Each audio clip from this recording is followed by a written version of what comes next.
Sir sir Harihara Veeramallu ఎలా అనిపించింది మాట వినాలి సాంగ్?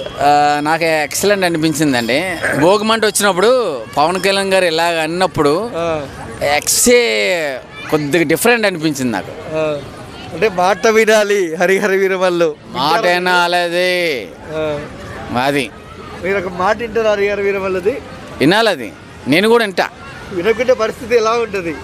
అది వేరే రకంగా ఉంటుంది. అది జగన్ మాదిరి అయిపోతుందని పరిస్థితి మరి వినకుంటే వినకపోతే అలాగే అయిపోతుంది కదా. ఓకే, అంటే ఎలా అనిపిస్తుంది అన్న? ఎందుకంటే డిప్యూటీ సీఎం అయిన తర్వాత మొదటి సినిమా ఎలా అనిపిస్తుంది మీకు?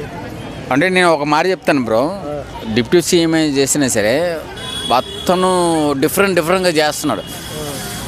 ఇలా లేపి ఇలా చేస్తూ ఉంటాడు అతను. ఆ ఏజ్లో కూడా అలా చేయడం కానీ గ్రేటే పవన్ కళ్యాణ్ గారు. అంటే సొంతంగా ఆయన్నే పాడారు ఈ పాట హరిహర వీరమల్లులో. ఎలా అనిపిస్తుంది మీకు? నాకు చాలా సంతోషం ఉంది. పవన్ కళ్యాణ్ అభిమానంగా హ్యాపీ ఫీల్ అవుతున్నాను. అతను ఏ సినిమా జస్ట్ ఒక స్టెప్ వేసినా సరే అది జనాలకు నచ్చేస్తుంది. అది ఎలాంటి రికార్డులు షేక్ చేస్తుంది. ఇప్పుడు మొన్న సినిమా రిలీజ్ అయింది గేమ్ చేంజర్. తర్వాత ఈ పుష్ప 2 వీళ్ళిద్దరికన్నా గ్రేట్ చేస్తుంది. అంటే పుష్ప రికార్డులు షేక్ చేస్తుందా అది హరిహర వీరమల్లు? ఒక్క ముక్కలో పవన్ కళ్యాణ్ గురించి ఏం చెప్తారు? పవన్ కళ్యాణ్ గారు చెప్పిందంటే ఇప్పుడు వీళ్ళ మొక్కలు ఎవరు రామ్ చరణ్ కానీ అల్లు అర్జున్ కానీ వీళ్ళంతా మొక్కలే.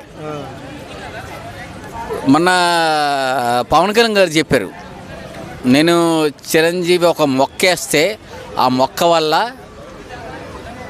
ఎవరో పవన్ కళ్యాణ్ మొక్క ఆ మొక్కకు నీళ్ళేస్తూ ఉంటే ఆ మొక్కను చూసి మేము ఎదిగాము అని చెప్పారు. అవునా కదా? అది అల్లు అర్జున్కి కొద్దిగా కాలింది అది. అవునా కదా?